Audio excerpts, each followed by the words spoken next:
Elhamdülillahi Rabbil alemin. Ve salatu ve selamu ala seyyidina Muhammed ve ala alihi ve ashabihi ecma'in. Allahümme allimna ma yenfa'una ve enfa'na bima allamtana inneke entel alimul hakim. Rabbena zidna ilmen ve fahmen ve elhiqna bis salihin. Rabbi yessir ve la tuassir. Rabbi temmim bil hayr. Esselamu aleyküm ve rahmetullahi ve berekatuh. Bugün Молда Абдулла Датфази, Мулла Абдулла Датфази 9-нчы кылымга тагандык болгон алымдын Матсунул Бина аттуу китебинин 9-нчы сабагы. Барыңыздар кош келдиңиздер. Барыңыздарды жаттап атат деп үмүт кылам. Шарт боюнча жаттап атасыздар деп ишенем. Жаттаңыздар. Эгер ушул матынды жакшы жаттап, жакшы мээбизге сиңирип алган болсок, анда кийинки китептер аябай жеңил кетет. Кыйналбай түшүнөбүз. Бул бир кийин китеп эмес, өмүр бою ушул китеп мээбизде калып калат. Илимди, арабча тексттерди бат түшүнөбүз, бат ажыратабыз. Ар бир сөз келгенде жатта сразу өзү автоматтык түрдө мээде калып кала берет. Мисалы, жанагы жадыбалды жаттап алгандан кийин эсептер келгенде сразу эсептеп коет да, ойлонбостон тил аркылуу да. Мисалы 5ке 5 көбөйтүүгө 5 жерде 5 канча. Ойлонбостон эле 25 келет. Эгер кичинекей жаттап алган пайдасы. Кийин бар тажрыйба болуп туруп денеге сиңип калат дагы, эсеп келгенде дароо сиңип баштайт. Ошон үчүн бул китептер сабактын башынан бери айтып келатабыз, жаттоо үчүн жазылган матындар айрыкча жаттап алган жакшы. Дагы кеңешим жаттаңыздар иншалла. Сөзсүз түрдө пайда аласыздар. Сөзсүз түрдө. Жаттап алсаңар бир чыдап туруп мына бүгүн дептир баштап жаттап салсаңар, бүгүн болбосо качан деген сөз да. Качан эртең бүрсү күнү анан деп ананчыларга кирип кетпей, бүгүнчүлөр азырчылардан болуп жаттайлы иншалла.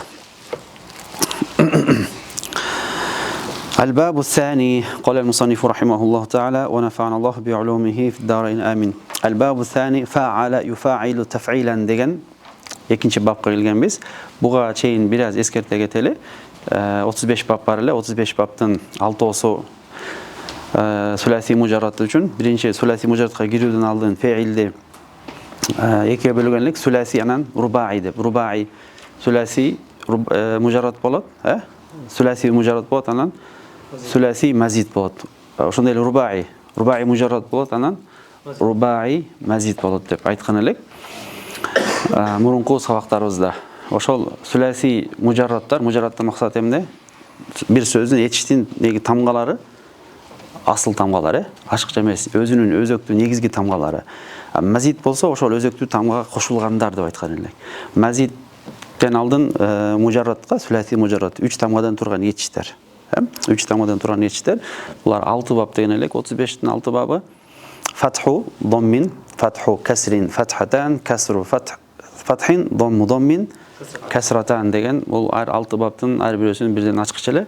Ушул ырыт түрүндө жазылган жана кутбужат деген сыяктуу жаттап алсаңыздар унутпастан өтө жакшы пайда берет. Андан кийин суласи мазидтерге келик. Суласи мазидти 3 түргө бөлүнгөн эле. Биринчи түрүндө 1 тамга кошулгандар, экинчи түрүндө 2 тамга кошулгандар, үчүнчү түрүндө 3 тамга кошулгандар. Биринчи түрү 3 баптан турат деген элек, Экинчи түрү болсочу 5 баптан турат, үчүнчү түрү 4 баптан турат. Жалпы биригиптирип 12 бап болот дегенбиз. 12 бапты баштагамыз өткөнкү биринчи түрүнүн биринчи бабын өткөн элек. Анын аламатын, бинасын, кайга курулган биналарын, анан бинадан тышкары дагы ошол бина коюлганда кандай маанилерди камтылгандыгын өткөн элек, Биринчи мааниси лазимди мутаадди кылган эле, сайрура мааниси бар эле, хайнуна деген мааниси бар эле, жана башка маанилерге токтолгон элек. Бүгүн болсо ошонун биринчи түрүнүн 1 тамга кошулгандардын экинчи бабын өтөбүз. Al-babu thani. Баарыңыздарга түшүнүктүү болуш керек. Бир сере кайталап өттүк, жалпылай. Эми al-babu thani экинчи бап. Экинчи бап.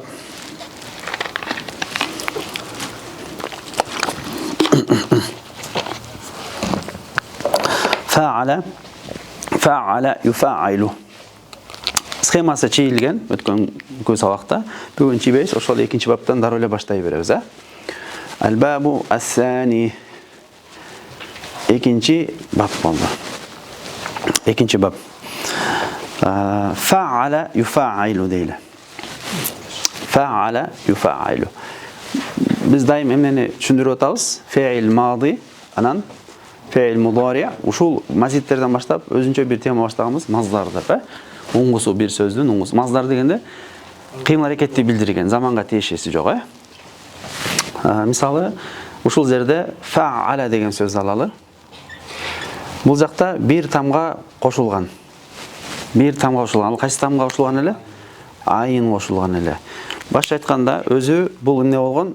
Мынакей. Мындай болуп атат, Fa'ala болуп атат. Буга бир там кошуп атабыз, айын кошуп атабыз. Айын сүкүн бар, анан фатхалы болуп атат. Fa'ala болуп атат. Биринчи сүкүн болуп, экинчиси фатхалы болгондо эмне болуп калат деген элек? Таждид эрежеси келет деп, Муну бир эле тамга кылабыз дагы fa'ala. Болгону ушу эки тамга бар экенин билдире турган таждид алып келебиз дагы fa'ala болуп калды. Болсо, бияка бир тамга кошулду болот. Ал тамга болсо өзүнүн несинен болуш керек. Өзүнүн окшогон тамга болуш керек. Өзүнүн жинсинен деп келет азыр. Жинстен максат пока түшүнгөнгө жеңил болуш үчүн өзүнүн мисалы өзүнө окшогон тамга болуш керек. Ошол fa'alanын бул жерде бир айын кайсы айынга окшош атат? Айынын өзүнө окшош атат, туурабы? Эме деген сөз келсе, мисалы бул жакта келгендей, бул жакта эмне деген сөз келди? Эмне деген сөз келди? Farraha. Бул жакта эмне бар өзүнүн ичинде? Дагы бир бар. Ошо ро өзүнүн жинсинен болуп атат, өзүнө окшош болуп атат, Ошо айынын барабарындагы тамга окшош болуш керек, өзүнүн болуш керек, башка тамга болбош керек. Анан ошол fa'ala вазынына түшөт. Бул түшүнүктүү. Эми fa'ala болсо бул эмнеси? Fe'il madisi, туурабы? Fe'il mudarisi-чи? Fe'il mudarisi yufa'ilu болуп атат. Yufa'ilu болуп атат. Бул мунун маздары кайсыл? Мунун маздары taf'il болот, Kitap boyunca taf'ilen деп жазылат. Биз kitap boyunca кетеребиз. Taf'ilen. Башка айтканда муну бабут taf'il деп айтат. Беркин эмне деди эле? Бабул иф'ал деген, Фаал бабы. Бул нерсеге терең кирбейбиз, бирок кыскача ошо билип туралы. Taf'il бабы деп түшүнөбүз. Fa'ala yufa'ilu деп кетерсек болот, бирок taf'il бабы десек дагы болот. Taf'il бул эмнеси? Биринчи баб. Бул эмнеси эле? Вазн. Туурабы? Вазн сыйгасы, формасы десек болот. Бул форма. Бул форма. Уламалар ушул форманы эмне кылышты? Койду. Эми буга мисал берели, жолсо мавзуну кандай болот? Мавзуну эмне болду? Farraha болду. Рода эмне бар? Таштид бар. Эмнеге таштид? Эки ро бар да, өзүнүн тамгасынан, өзүнүн окшош бир тамга керек, өзүнүн жинсинен бир тамга керек.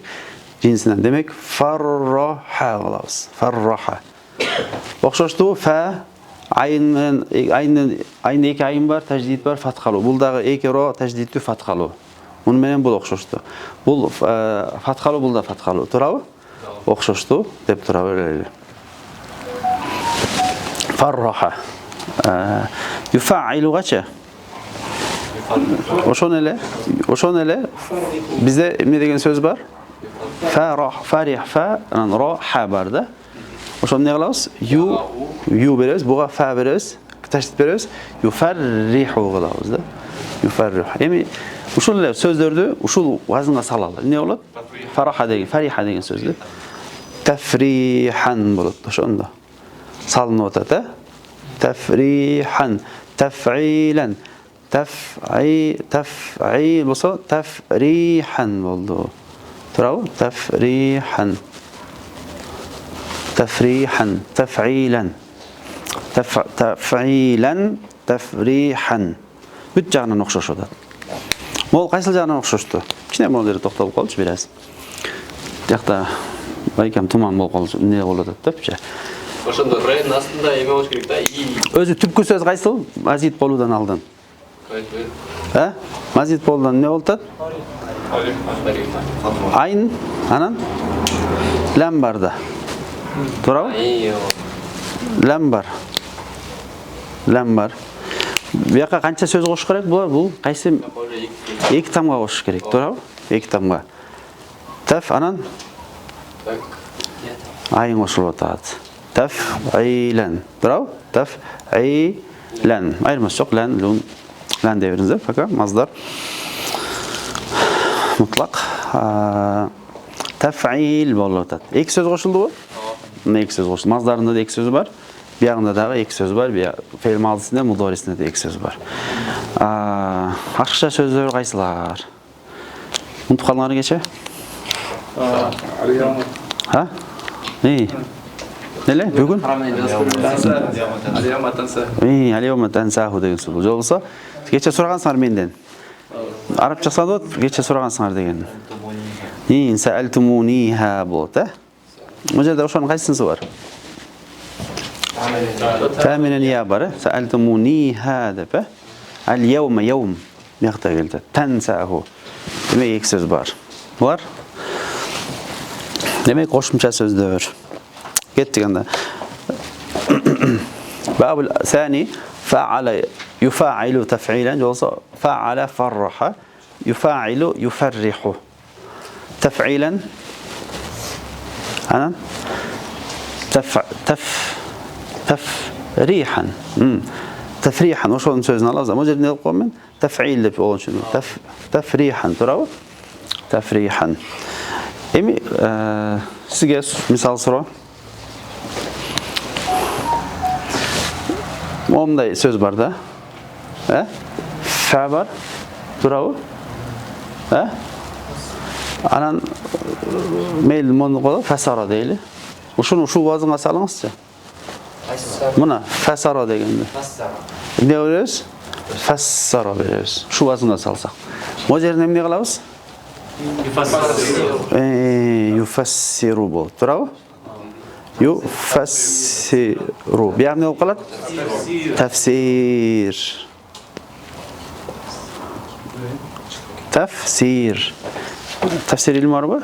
Қаяқтан алындар? Бабу тафсир, таф'ил вазынна. Фассара юфассиру тафсир. Тафсир. Түсінікті бі?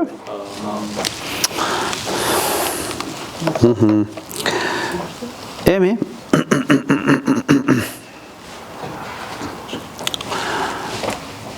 аламатын қарайлы. Китепке келуден алдын, ошону өзүнө карайлы. Канча тамга?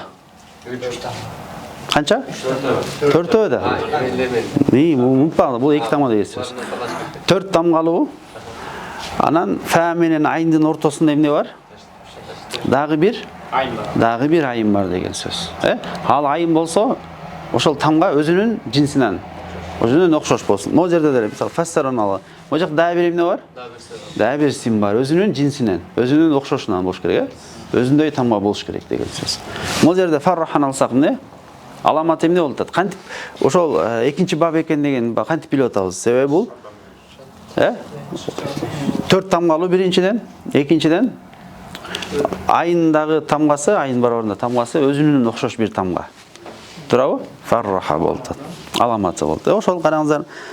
Al-babu thani fa'ala yufa'ilu taf'ilan болуп. Mawzunuhu өткөнбүз, кайра-кайра. Ошого салынган нерсе. Мисалга салынган, формулага салынган, мисалы калпка салынган лайы, Mawzunuhu farraha yufarrihu tafrihan wa alamatuhu белгиси. Кантип билебиз ушул экинчи баб экендигин? Башкалардан мисалы кечеге өткөн акромадан аф'ала вазменен фa'алан айырмасы эмне? Мында 4 тамгалуу айын өзүнүн жинсинен болгон бир там ортосунда кошулуп атат, таф'ала. Демек, аламат деген эмне эле? Ар бир баптардын 35 баптын бири-биринен айырмалай турган белгиси бар. Ошону аламат дейт. Түшүнүктүбү? 35 баптын бири-биринен айырмалай турган. Эки эгиз болсо, эки эгиздин ортосун кантип айырмалайбыз? Аламаттарына. Не белгилерин? Кайсы бир жеринде окшош, бир жеринде сөзсүз, окшоштук болобу? Же айырмачылык болобу бираз? Башкачараак болот, мисалы үчүн. Ошондой белги болуу сыяктуу 35 бап бири-биринен айырмаланган белгилери бар. Бул тамаш эме түшүнгөнгө жеңил болушун айтылган сөз да. Туралуу чейин места жок, отуруп келишин камерадан чыгып кетиш керек болот, وعلامته قرأ زليم أن يكون ماضيه على 4 أحرف deydi. Qancha ekan? 4 tamgadan. Madisi 4 tamgadan bitib o'tadi. To'g'rimi? Fe'l madisi 4 tamgadan bitib o'tadi. Biroq bir shart bor ekan. Bi ziyadati harfin wahidin. Qancha tam qo'shilib o'tadi? Bir tam qo'shilganda, bi ziyadat qo'shiluvi bilan bir harf. Bi ziyadati harfin wahidin bayna al-fa'i wal 'ayni. Fa menen ayndın bayna degan narsalar o'rtasida. Fa menen ayndın o'rtasida min jinsi ayni fi'lihi degan so'z o'sha fa'alaning aynining jinsidan bo'lsin deydi. Fa'alaning ayn jinsidan bo'lsin deydi. Boshqa fa'ala barobarindagi so'z, misol fassara deganda ayn barobarindagi so'z ham ol. O'sha ayn barobarindagi so'z tamganing jinsidan bo'lsin deydi. Точно ошол насында түшүш керек экен. O'z o'shanday so'z bo'lsin-da. O'shanday so'z bo'lsin. Boshqa tamga qo'sha olmaysan. Ayn barobarindagi tamga qanday bo'lsa o'shanday tamga qo'shish keraksan degan so'z. Oshanda gana chiqadi ushul bazыңа oshanda. Hem tushunibdimi? Alhamdulillah. Son. Tushunib tursa, tushunib o'taman deb, suyunib qolayin. Qiziqib o'tdim-da, tushunmaydi o'xshaydi deb o'ylachi. Buna qayra bir jolu, shu qayra tushunish uchun, kesuv degan so'z bo'lsa, qo-to-a. Fa'ala vazna tushun, qaysi tamga kerak bu yoqqa? Tabir to kerak. Bunday bo'ldi-da. Anam ne bo'ladi? Ikki tashdid, ikki bir sukun, bir tashdid fathali bo'lib qoldi, harakali. Anan qayram ne beramiz? Bu yoqqa tashdid beramiz. O'sha ayinning bar bo'lsa fa'ala qota aynining barobarida bo'ladi. Ayndın aslındağı tam oldu. Ayın baravarındağı tam oldu. Bu vaznda, bu mavzun, bu formula, bu yeri misal. Formulasında özünün ayın oxşağın boş gerek. Demek misalında dele, mavzunda dele özünün ortasındağı tamga boş gerek degen söz. Min jinsi ayni fi'lihi degen uşul. Qayra bir oqbayın qarаңыздар. Ne dedi? Ve alametuhu en yekuna madihi. İkinci babtın madisi emneken ala 4 ahrufin. 4 tamgalı olatken birincisi fa'ala 4 tamgalı olatken bir şart qaysi menen birgelikte bi ziyadati. Ziyada degan ma'nosi nima? Qo'shiluvsi, ashqcha bo'luvsi bilan qo'shiluvsi bilan desak bo'ladi. Bi ziyadati harfin wahidin baynal fa'i wal ayni. Fa menen aynin o'rtasida. Tafsil var. Qayağın birinci qaysi ayanda bir girbeyiz. Fakat geçti. Min jinsi ayni fi'lihi fa'alanın ayının jinsinden bo'lish kerak. Başqa aytganda jinsini deb qo'tarib qo'ydik. Jengil bo'lish uchun o'shaning jinsine o'shanday bo'lsin, boshqa o'xshash bo'lsin degan so'z. To'g'rimi? O'xshash bo'lsin degan so'z. Wa bina'uhu lit-taksiri g'aliban. Uning binasi nima ekan? Taksir uchun kelayotgan. Bir narsani ko'paytib, kuchaytmada ma'nosi bor, ko'paytib ma'nosi. Ko'paytib ma'nosi. Ko'paytib ma'nosi. Misol ko'paytib ma'nosida qanday emneni bilsak bo'ladi. Ko'paytib ma'nosida emneni bilsak bo'ladi. Kim aytadi? Misol nasıl so'ramiz, ko'p jaqalarda qanday bo'ladi? Ko'paytib desak ne ma'no berishi mumkin? Darroban misoljon. Qatı urdu degan ma'no qamtib qolishi mumkin, Yaxshi. Mayda ko'p urdu deganda ma'no ko'tarasiz? Hova, ko'p urdu degan. Hozir kelamiz, qaranglar. Buni misol berib, kichkina o'y yugurtgani uchun, nima uchun deganda. Bo'ldi, hozir ham o'chiramiz. G'ayr so'zlarni o'chiraveraylik. Tushuntirib qo'ysak bo'ladi. Hova, tartib olinglar. Kuchliroq variantidan bo'layotganda o'shanda bu vaqtda. Kuchaytma ma'no bersang bo'ladi-da. Misol qaranglar. Kelamiz hozir просто. Misol kasara desanglar. Ne bo'ladi? Sindirdi bo'ladi. O'sha kassara desanglarchi? Bachaqtadi, biqratib soldi degan bo'ladi-da. Yezib soldi degan bo'ladi-da. Janchib soldi degan. Bilinsen janchib. Kassara desa sindirdi bo'ladi. Kassara bo'lsa-chi? Cho'tma ma'no berib qoladi. Misol jaraha desa-chi? Jaraha degan jaraladi-da. Jaraha dedi. Biroq jarraha desachi? Ko'p Jaraha deganda Жараха дегенде көп болушу мүмкүн, жаракаты, катуу болушу мүмкүн, ыктымалы бар да. Жараха десе канча көппү, азбы ыктымалы бар. Бирок жарраха десе аябай көп эзип салгандыгын, жаракат аябай көп бергендигин билдирип калат. Демек, литтаксир деген мааниси, көбөйтүү мааниси. Эми бизде бир маселе бар. Бул кичине ичи кененирээк. Вахуа деп туруп баштады. Вахуа деди дагы. Вахуа. Оозум кургайт эле кургайт. Тартып алыңарбы? Мен өчүрөйүн, Тартып алып үйдөн шашпай. Ошо схемалап кетсеңер жакшы, баракка конспекти кылып, окканга, түшүнүктүү кылып, кайра кайтканга эмне деди эле деп.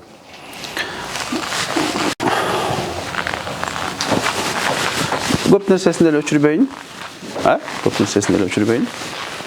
Бир аз эле өчүрөйүн. Этапка өткөнгө керектүү нерселерди катыр эле койсоз калгандарын өчүрөбүз. Ооба, ошондой кылайын, Таксир кайсыл жерлерде болот деген сөз да. Кайсыл кыйм аракетте болобу же кыйм ошо аткаруучуда болобу же толуктоош, жанагы кыйм аракет өткөн нерседе болобу деген суроо да. Кад якуну фил фи'л. Ошо таксир моюкта айтып коелу. Таксир деди, көбөйтүү, күчөтмө маанилерде. Ат-таксир. Ат-таксир. Кад якуну лит-таксир деди, көбөйтүү үчүн деп. Бул фи'илде болот. Фил фи'ил. Фи'илде болот. Анан фил фаилде болот. Мен вакад якуну деген жазбай элем. Китепте турат. Фил фаилде болот. Анан фил каякта болот? Маф'улде болот. Фил маф'улде болот. Китепте турат. Фил фи'ли, фил фаили, фил маф'ули деп. Караңыздар, кад якуну фил фи'ли. Кейде фи'илде болот. Ва кад якуну фил фаил, кейде фаилде болот, кейде маф'улде болот. Ар бирөөнө мисал. Караңыздар, ар бирөөнө бирден мисал берели.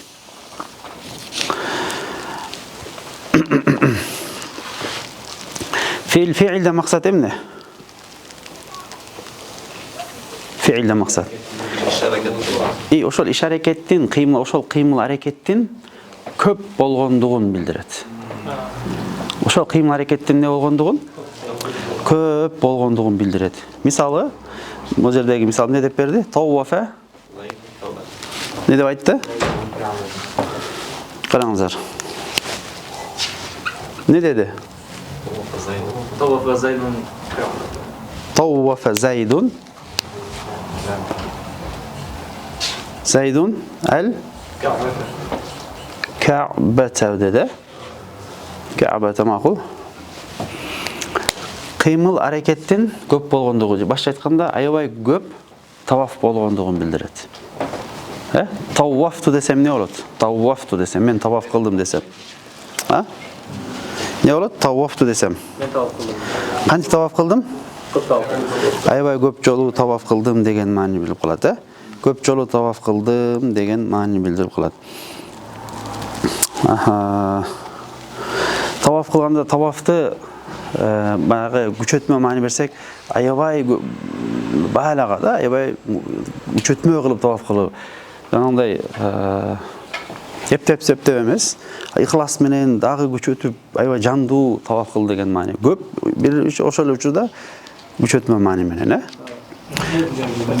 Берилип деген маани берсек дагы болот. Тавафа деп.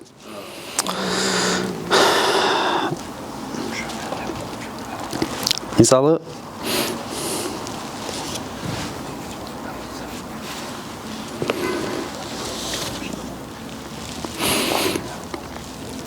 жанагындай. Жараха дегенсек, ушул жерде. Фиил түшүнүш үчүн. Бир кайсыл фиил бул жерде? Кыйм аракет кайсыл? Тавафта да кыйм аракет, ушуну айтсак, мисалы, жарраха десек. Жарраха десек. Жарраха десек эмне болот? Катуу жаракат жол жаракат. Катуу жаракат берди же көп жол жаракат берди деген маанилер камтылат. Катуу деген дагы, көп деген дагы, таксир деген эле көбөйтмө мааничи, лит таксир деп коет, муну лам кылып лит таксир деп. Көбөйтмө үчүн кыймыл аракет кайсыл жерде көп болуп атат? Кыймыл аракет жаррахада көбүрөөк болду да, жарраха. Кыймыл аракетте көп болуп атат. Андан кийин фаилде ва имма фил фаили. Ва имма фил фаили. Кайсыл жакта? Фил фаили. Матында эмне деп келди? Вакад экенин Эмне деди? Назар. Фаала мавватал. Бул жерден тескерин кылып зайын, муну кара. Маввата al-ibi. Ne oldu? Al-ibilu. Turabı? Al-ibilu. Mehmet yaz koyuna. Al-ibilu. Yoksa iblu.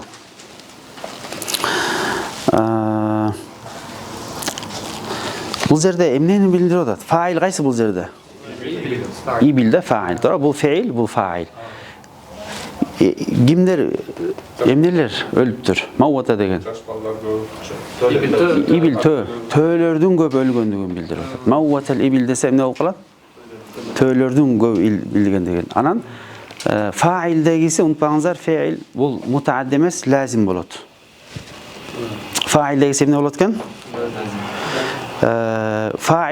Faildin köp boluusun bildiriş üçün oşol fiil emne gelet? Faala vazni. Gede lazım bolup kelet. Bul daim ele fiil emme üçün mutaaddi üçün gelir bit. Kede lazım üçün gelet. Lazım. Biroq oşonun kaysınısında bolot? Failinde olabu je fiilinde olabu? Failinde olabu, failinde olabu. Mol jerde bolsa-çu? Mol jerde bolsa fiilinde, mol jerde fiil mutaaddi de olur, lazım da bolur, ayırması yok. Mol jerde bol ne boş gerek? Bu lazım boş gerek. Bu yetiş, faala da lazım boş gerek. Başta aytganda bu faala vazni keyde lazım bolot, keyde mutaaddi bolot. Biroq lazım bolganda kayaka giret? Failge giret, failde. Demek mavvatal ibil degen emneni bildiret? Töölördün köp töölgöndügün bildiret. Faili köp ekendigin bildiret. Bayqadыңар ба?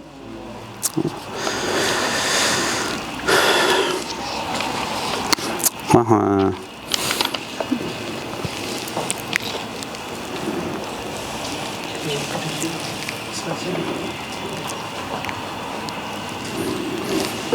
Sura bersiңер мүмкүн да. Töölördün ölüp atkany bul деле кыймыл аракет көп болуп атпайбы? Туурабы? Демек, бул кыймыл аракети көп болсо, бул дагы, муну дагы автоматтык түрдө мунун да кыймыл аракет болуусун билдирет, туурабы? Эки тон кыймыл аракеттин, бирок басымдуулук кайсыл жакка басым жасалып атат? Төөлөрдүн көп. Бул жерде кээ бир төө болуп калышы мүмкүн, бирок маввата дегенде, мисалы ушуну эле маата деп келсе эмне болот? Маатал ибил десе эмне болуп калат? Бир эле төө болуп калат. Маввата дегенде көп төөлгөндүгүн билдирет. Эмчүн толду, мына жердин айырмачылыгы. Ошону жерде жанагындай көптүк айтылбай эле бул күчөтмө бергенде уже көп төлгөндөй. Ошондо фаилдин көп болгондугу, фаилдин көп болгондугу. Башка айтканда сүйлөмдөгү могу этиштин ээси. Этиштин ээси көп болгондугун билдирет, Этиштин ээси. Могу жерде этиш да, ээси кайсыл? Бул билде. Ошону араб тилинде фаил деп айтат, Ошол бул жерде этиштин көп болуп атканын билдирип атабы же төөлөрдүнбү? Ээсининби? Ээсинин көп болгон төөлөрдүн башка айтканда. Ошол жакта таксир болду, көрдүңөрбү? Көбөйтүү болду. Биз эгерде ошол көптү өтө катуу билдирсек тура эмес болуп калабы? Мааниси? Көбөйдү деген болуп калат, Көп эле. Төөлдөр деген андай аябай көп, саны көбөйүп кетти деген сөз. Төөлөрдүн өлүмүнүн саны аябай көбөйүп кетти деген маани билдирет, Таксир үчүн. Бул нерсе мисалы үчүн сүйлөмдө келсе, сүйлөмдүн баш аягына карап туруп жүрөт болобузбу? Аракетсиз болсо? Ооба. Сыяка карап туруп, Üçüncüsünü qarаңыздар hem. Oruna. Zabbaha. Zabbaha ne? Soydu. Zaydun.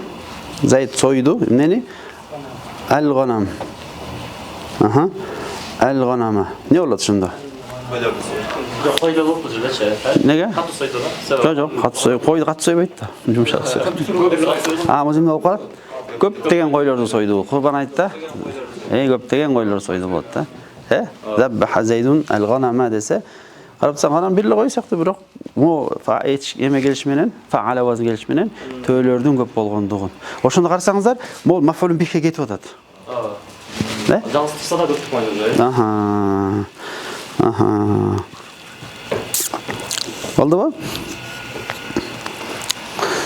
Мисалы, мына жерде жана катаа менен каттаа эмне болуп калат? Кескилеп салды болот да. Катаасы кести, аз кести, көп кести билинбейт. Мындай ыктымалдар бар, бирок каттаа десе, прям кескилеп салды болот да. Катуу кески мааниси болушу мүмкүн, аябай көп кесип салды мааниси. Каттаа деген аябай көп кести деген болуп калат. Юсуф сүрөсүндө эсиңердеби? Ва катта'на айдияхунна дейт го. Ва катта'на айдияхунна. Аялдар Юсуф алейхиссаламды көргөндө не деген? Катта'на десе бир жолу кесип коюп, алар эмне кылган? Катта'на. Кескилеген да ошондо ушунчолукта сезбей калышкан деген. Аялдарда көптүк жерде. Мен колдун. Аялдар колдорун эмне кылып салды? Катта'на. Карасаңыздар, бул сарф менен дагы тереңирээк, точныйраак түшүнөбүз дегенбиз го. Катта'на айдияхунна десе эле кесип болду. Бирок катта'на деген эмне болуптур? Колдорун кескилеп салса дагы сезген эмес да. Адам бир жол кескенде кандай болуп сезет да, бирок ошончолук кескилеп атса дагы сезбей турган болуш үчүн канчалык даражада болуш керек эле да. Сулуулугу, канчалык болуш керек эле деген. Барсаңыз эми элестеткилечи. Сулууна болуп калат. Ошонусун сулууун билдириш үчүн эмне деген сөз келип атат? Катта'на деген кескилеп мисалы. Элестер аябай, аябай катуу айтылган.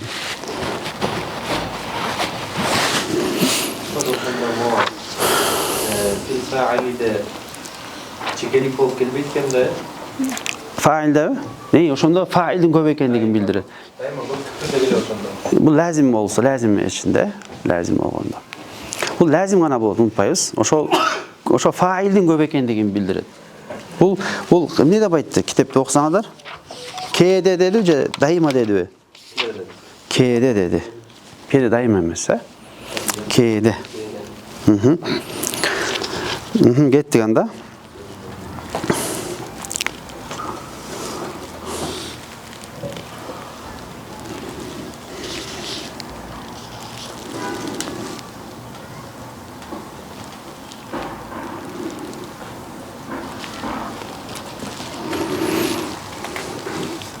Алышты да.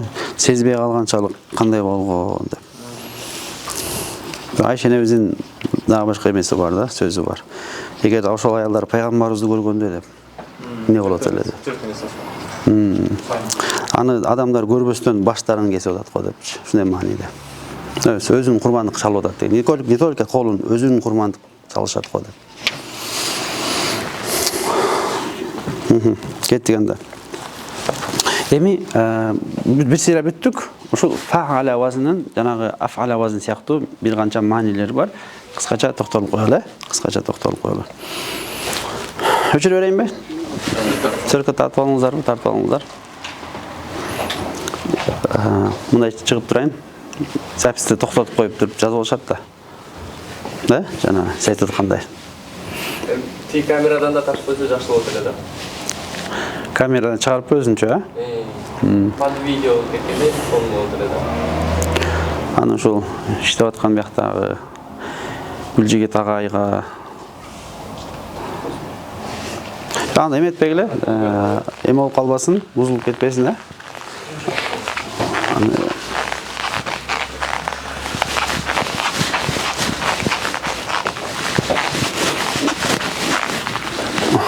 Ушул фа'ала вазынын билдирип атат, фа'ала вазны. Фа'ала вазн бир канча маанилери бар экен. Турабы? Fa'alanın fa'ala. Binası bir ile mutaaddi üçün koyulgan emес, emne üçün de koyulgan? Yok, mutaaddi bir manesi mutaaddi üçün koyulgan. Turabı? Binası mutaaddi üçün. Misalı bir etişti, lazım etişti, mutaaddi kılınız gelip atsa emne kılasız? Buna ki. Birincisi litta'diye dep жазылсаңар болот. Litta'diye mutaaddi üçün dep, birinci manesi. Bina fa'ala dep bina kılıngan binası mutaaddi üçün bildirет. Misalı fariha деген söz emne? Кайсыл эмесинде? Кайсыл эмес? Кайсыл бап? Жоқ, биринчи бап эмес да. Kasru fathin. Dördüncü bab. Al fathatan üçüncü bab.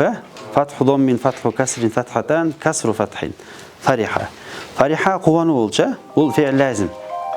Kuvandı da özü içinde kaldı kuvanı sezimleri. Bilesiniz mi? Kuvanı gazibi açulu tezkeresi. Fariha kuvandı. Emi şu fiil lazımdı siz mutaaddi kılınız gelse ne kılasız? Qayсыга саласыз, qayсы вазынга түшүрөсүз?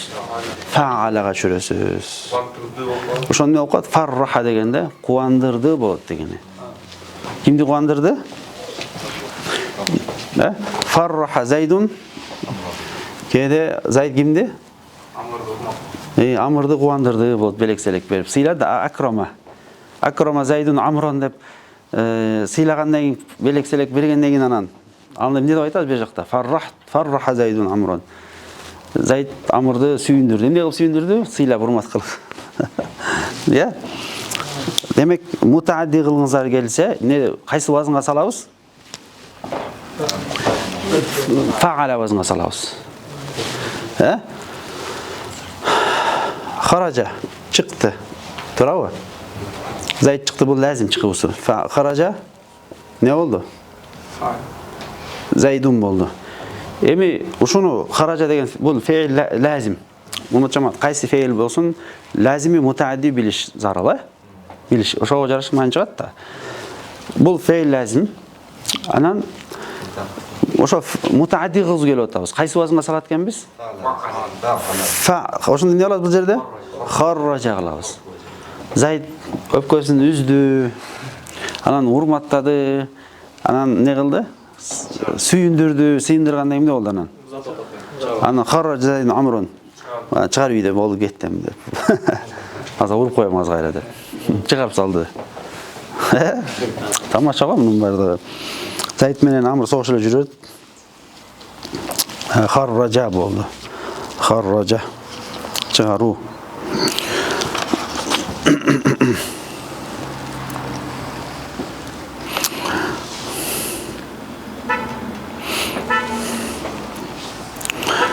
Mutaaddinin maf'ul, birinci maf'ul, ikinci maf'ul деген маселелер бар. Аны сарф наху окуйлайк биз арабызда. Кирбей коелу. Бул биринчи мааниси эмне экен? Таъдия мааниси бар. Дагы бир мааниси өткөнкүдөй. Лис-сайрура. Бир абалдан экинчи абалга өзгөртүү, Эсиңерби? Сайрураны. Кандай эле сайрура? Эмне деле? Тиякта атфалатил мар'ату деп, балалуу болуп калды деп. Эсиңердеби? Бул жерде мисалы эме деген сөз айтсам, мисалы буга. Аджаз, аджаза. Just аджазту десем. Не кылып калдым? Жоксо, мен кул эме менен берели. Ошо Zayd менен кете берели. Аджаза Zaydun kimdi? Amr'dı. Ne olup kalat? Accaz деген алсыз кылып салды деген болот да. Аджаз Zaydun Amr. Аджаз туху деген мен алсыз кылып салдым аны деген. Алсыз кылып салдым. Бул уже фейл мутаадди болуп калды. Лазим кыла турган болсок, мисалы аджазат бул та للتأنيث تراو عجزت المرأة بصيم نولت مرأة عجزت المرأة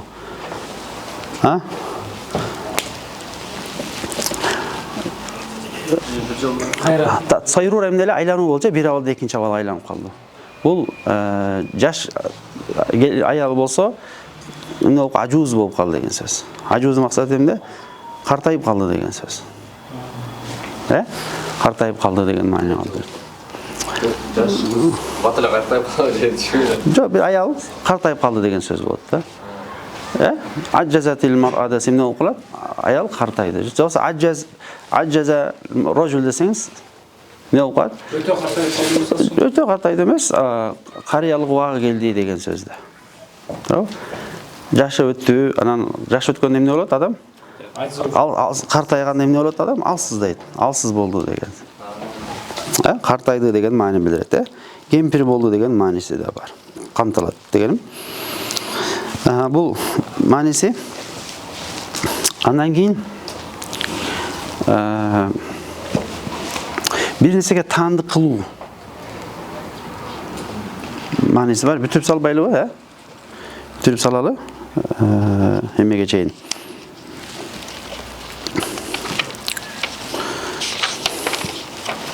Макул, арабчасын жазбай эле коюн. Азыр убактыбыз аз калыптыр. Таандык кылуу деп жазып коелучу бияка.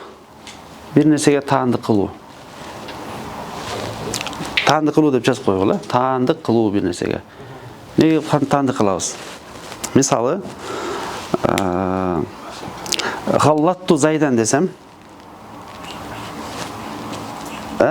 мен галлатту не кылам? Галлатту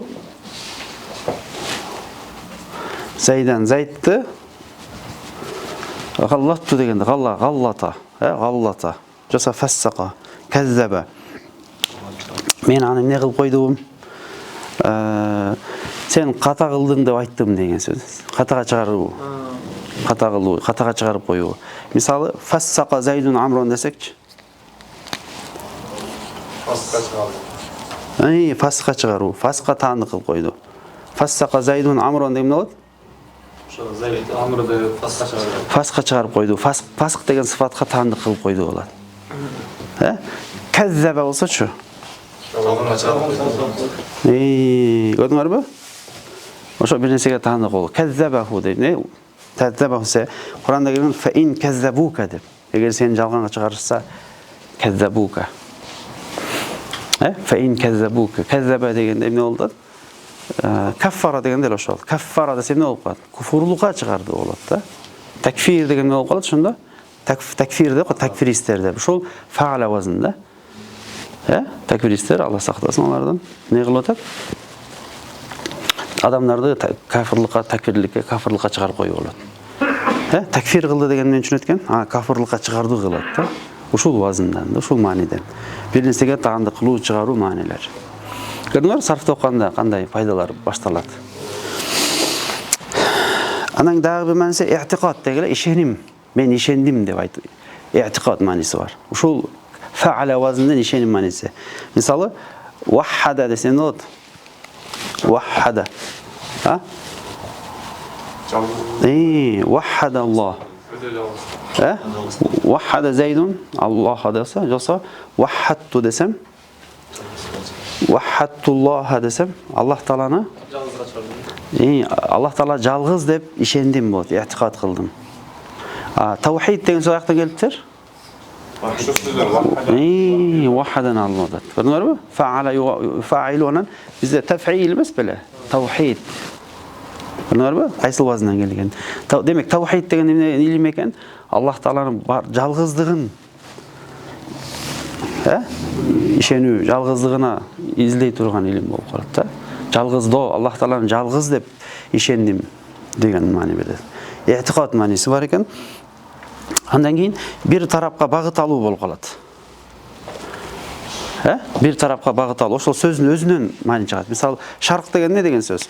Буяка жазып алыңыздар, мен азыр маанисин терең кирбей эле турам. Эми арабчасын жазбай эле коюн, мисалдарын берейин. Шарк деген эмне дейт эле? Батышта. Чыгыш шарк деген. Шаррака зайдун болсо эмне болот? Багыт албады беле? Багыт алуу мааниси. Чыгышты көздөй? Багыт алды болуп калат. Шаррака зайдун. Гарраба десечи? Гарраба. Гарб деген батыш. Гарраба болгондо? Ушул жерде эле. Гарраба десе, не болуп калат? Батышты қарай бағыт алды. Батышта қалай бағыт. Көрдіңдер ме? Фааланың қандай мәнілері бар. Жана сұратпады ке оқытқанда түшінбей қалып атабыз, байланбай атабыз деген демек, ошол эчтердин маанилерин билиш керек, кайсы мааниде кетип барат. Аны жатташ керек деп, жатталгандан кийин анан өзү түшө баштайт автоматтык түрдө. Анан кайсына? Бир жака, бир тарапка багыт алуу. Ал кайсы сөздөрдүн өзүнөн алабыз, ошол сөздүн өзүнөн алабыз да. Шарк деген сөз чыгыш болсо, гарып деген батыш болсо, шаракка десе, чыгышты көздөп батага алды болот. Түшүнүктүбү?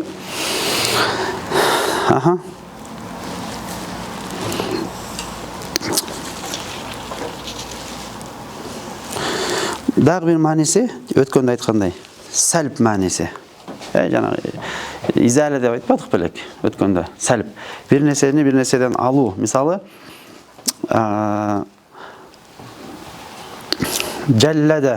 Жаллаттул баира десем, жаллаттул ганама десем, мен жал дегенде терисин сыйрып болот да. Жаллаттул ганама десем не болот? Мен терисин койдун терисин сыйрып алдым болот да. Бир нерседен чыгарып алуу мааниси. Эсиңердеби? Эмеде изала маанисин берген элек.